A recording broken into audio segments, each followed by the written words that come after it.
What's good with y'all motherfuckers, bro? I'm about to react to a Sunny V2 video, bro. The most intense arguments in Joe Rogan history. Yeah. Let's get straight into it, bro. Y'all know how we do on these side, man. With almost 2,000 episodes of the Joe Rogan Experience, it's no surprise that there have been a couple of pretty heated arguments. And we're going to kick the video off by looking at one between Joe and a guest by the name of Candace Owens, who initiated the conflict after stating in a very smug way that humans don't need to care for the environment because climate change doesn't exist. You don't think we have to care about the environment? Like, what do you No, not even a little bit. Not even a little bit? No. Okay, let me clarify this. I don't throw trash on the ground. Like, I'm not saying like we need to trash the environment. But do I believe in climate change? No. Joe pushed back on this initial statement by arguing that the topic was incredibly complex and that maybe Candace wasn't in a position to make this claim. Things became even worse when Jamie brought up a website to support Joe's side of the argument. The vast majority, 87% of scientists, said that human activity is driving global warming. Yeah, I don't believe this at all, just so you know. Which resulted in Candace implying that they were specifically searching for data to support what Joe already believed. I guess look up the opposite.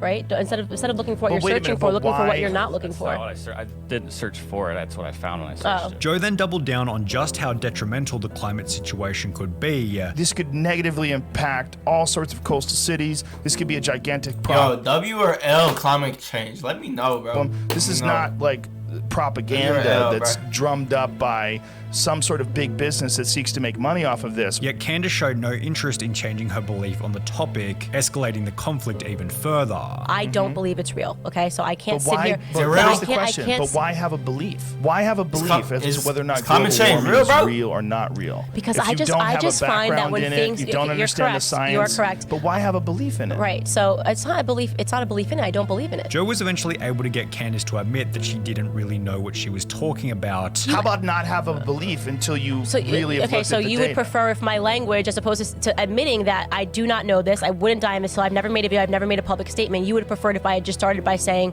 I have no opinion. No, I don't know. Okay. That's all people gotta say, bro. But I said I didn't know. You say I don't believe in it. Yeah. I don't believe in it. You're saying really clearly that you don't think it's real. However, Eddie Bravo was significantly more stubborn, who found himself in an argument with Joe after refusing to let go of the idea that the Earth was Hasn't flat. he been on the? Show me a real picture. Show me a real picture. Listen, NASA does not have one of those satellites. Fake. Why does it look fake? It looks like something you'd see in a movie. That's because when they do it in a movie, they try to make it look like this, which is what looks real. Why would it be fake? It's propaganda, man. After Eddie kicked off the argument by claiming that every round picture of the Earth is fake, Joe continued the conversation by requesting to see a legitimate photo of a flat Earth. Is there a photo of this flat Earth? No, I don't. Like I just said again. That's what I asked. There's no photo of the flat Earth from space. There's no photo of the round Earth from space. That's not true.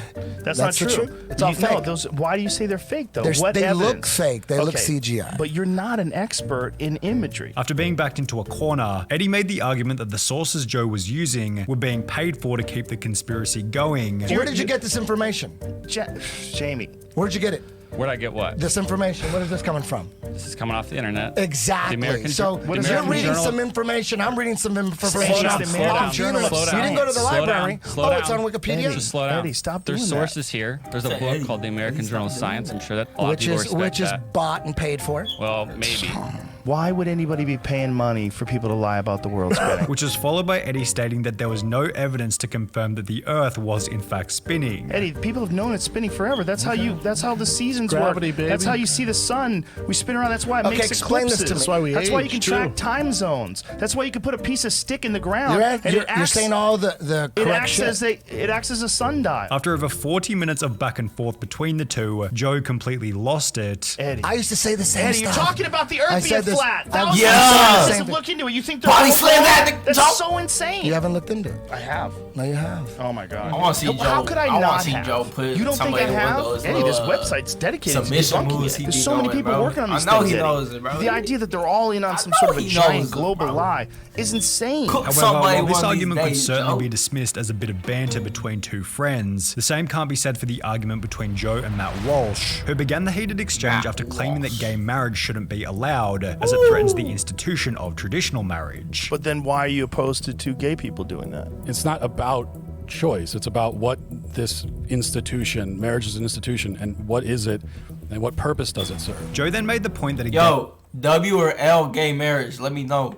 a marriage doesn't damage a straight marriage in any way. I don't think gay people and gay people getting married in any way, shape, or form changes a bond that you have with your wife. To which Matt responded with the following point. If marriage is not what I'm saying it is, why do we even need it? A thing that actually exists, which are man, woman couples creating babies. But after Matt stated that the point of a marriage was for a man and a woman to make babies, Joe questioned the following. If marriage is only for procreation and to bond a family together, what about people that are deeply in love that never want to have children?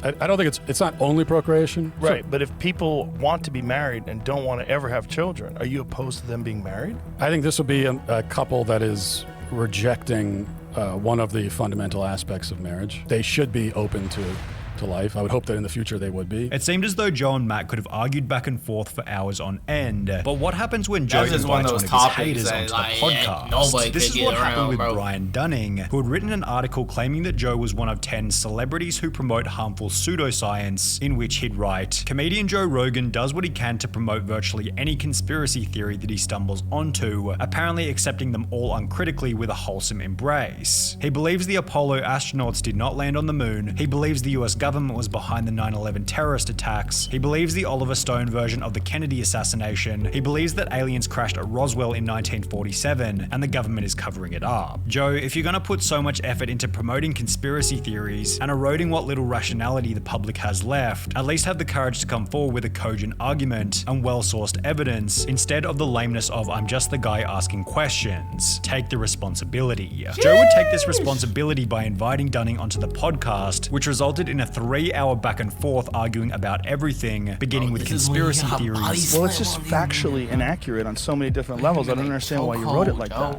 Like, there's things that you said that I believe that I don't, that I've never said that I do. Before eventually concluding with diet and alcohol. It's not correct. That's not the way the body works. That's not the way the digestion system works. When you say that there's a supplement that can prevent you from getting drunk, you're I'm sorry, you're against all reasonably established science, and you're trying to make a buck off of people potentially getting killed. And I had a huge problem with that to the point that I had to turn the show off. However, if we're on the topic of diet and alcohol, then we have to look at the Joe Rogan Experience number 1267. Hey Joe. I hope you didn't let that slide, bro. I know we only seen a small clip of the episode right now, but I hope you didn't let that slide, bro. Which became one of Joe's most heated episodes after two opposing diet specialists began to argue about nutrition. To this energy. No, Gary, you talked for a long time, and I'm going to talk for as long as I want now. Throughout the whole episode, the two guests were continually mocking each other in a very subtle way. How does the brain regulate that? I didn't say it regulated that. I love it when that's so fascinating. How does the brain do that? Which accompanied other segments where the guests made it very obvious that they hated each other. Bro. Data are very clear on that. My hypothesis about your ideal state of mind is that you are hyperbole unconscious to the situation that has unfolded before us in this moment in time and eclipse period of the American United States of United has woken up. Yeah, that's what they be saying, bro. Yes, they are. Look, we have data. We can't say things like that, Stefan, because we're going to disagree on what the data say. Let's move on. You think they ate mostly fish. That's incorrect, okay, according to the data. I remember you saying that in your book, something to that effect. Stefan, read what you've got in my book. Read what I say. Anyway, just read what I say. Let's go on. We don't have to argue about it. I'm going to move on here. The adversity between the two guests became so great that Joe had to intervene on more than one occasion. Gary, have y'all ever seen somebody argue and be like, "Yeah, I read that in your book one time, bro"? That's what happened. I continue to get the feeling that you do not understand human energetics. Because that's not how it works. Well, no, I'm just saying 10 calories stored in the fat tissue. Like that's 10 calories. Mathematics. 10 calories. I didn't say anything about how much you have to eat. I'm not done. Like Jim Carrey. Okay, no, but you're insulting me, Gary, Stefan. You got to stop doing that, dude. Gary. You keep acting like you think I'm an idiot. All right, are you done now? Are you done? Can we be clear that we're talking about? Are you done now? No, you 'Cause can't you until can't I am attack me done. without. No, Gary, you can't. you have time to respond. That little You can curl respond, right there. write down notes giving him on that what you want to confidence. respond to, and after he's Talk that done, shit. Yeah, but we're going to get Now, to a talk to long him, discourse on something that's not the point. Well, let's No, find it out is if it is the point. We yeah, don't know it what he's is going the to say. point. Thank you. Okay. But despite this, the two diet experts failed to agree on almost anything. What do you disagree with? Well, virtually everything. As we've seen so far, Joe Rogan is pretty good at keeping his cool whenever things get spicy. However, in a recent episode with Dave Portnoy, Joe struggled to keep his cool after Dave stated that Tommy Fury wasn't a real boxer. I saw Tommy Fury box. He is not a boxer. Well, he's definitely a boxer. Well, he puts on gloves. He's definitely a boxer. Dave went on to make the point that Tommy was only famous due to his brother's name. We would not know who Tommy Fury was if his last name wasn't Fury. Probably we wouldn't know as much about him. I don't. But he's still a good-looking guy. He's built great. He, he looks Well, like those are- he yeah. looks the part. Looks the part. And while the conversation was somewhat amicable in the beginning, the tension escalated after Jamie pulled up a video of Tommy Fury's boxing. Look at this. Look at this. He's fighting a professional boxer. The guy's fighting looks good. Dude, you're crazy if you don't think Tommy Fury's a boxer. Look at that uppercut. Watch this. Find the Just Tommy look at Fury. this. Find the Dude. Tommy Fury fight. Can you find me the Just record of watch Volkanovski? this. Stop. Watch this. Watch Yeah. this. Look at Yeah, this. You're Joe. out of your mind if you No. don't. Look at this. What? Look What at that you right think hand. that was in slow motion. No, I it's think. not in slow I motion. think you slowed that down. No, he is 100% a legitimate professional boxer. If you They're don't not- think so, that's you're not just real being a argument. hater. The argument between Joe and Dave felt like it was coming from a fun perspective. However, Joe Rogan's argument with Adam Conover was That's all I was about to significantly say. less It's like, friendly, they which ain't began even when really Adam arguing, stated bro. that he saw nothing wrong with transgender athletes. Sports with See, trans hey, athletes hey, who bro. are W or L transgender athletes, let me know. competing with the with their gender, right? That is a sporting world that I'm more interested in. Joe WL. responded to Adam's position by making the point that it's unfair for a biological man to compete against women. If you're a woman and you're a natural woman and you don't take any extra hormones or male hormones, you're not taking steroids or any sort of performance-enhancing drugs, you're doing your very best to compete and you're at the top of the heap.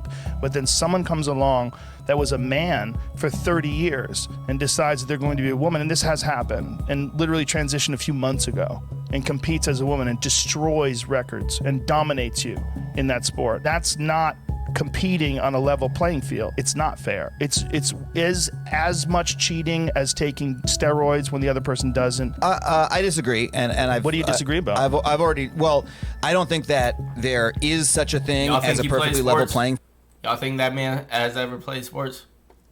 field. I think we decide what kind of playing field we want to have. Sure, but we do make the distinction where we don't allow men to compete in women's divisions. And I think that distinction may be breaking down a bit, right? And I think it may be time to break down that distinction a little bit. So you think that males should be able to compete in the women's division of weightlifting? No, I don't necessarily. But they can if they transition. Well, first of all, the debate became even more heated after the two got onto the topic of transgender children. If you're shooting hormones into a child and you're affecting the child's development, you're saying that's not a choice. That's nonsense. Of course it's a choice. You're choosing to chemically change this child's body. Which then turned into a weird debate about the existence of alpha males. It's not scientific, but it is true that women are hardwired to be attracted to confident, athletic men. I don't know if I agree with that. But really? Yeah. But if you ask girls, like, what are you into? And you say, are you into tall, muscular, confident men who are also nice to you? Jesus Christ, it's going to be off the charts. It's going to be like most of them. I'm really not sure that's the case. Really? However, at least Joe was sober for the Adam Conover debate, as alcohol was one of the main drivers for Joe's heated 2017 argument with Steven Crowder, which began with Steven stating that the legalization of weed has led to an increase in motor vehicle accidents. Traffic fatalities regarding marijuana have skyrocketed. Google that, because that's nonsense. No, you we know, wrote about it live on better.com. drunk driving arrests have dropped. What do you mean you've?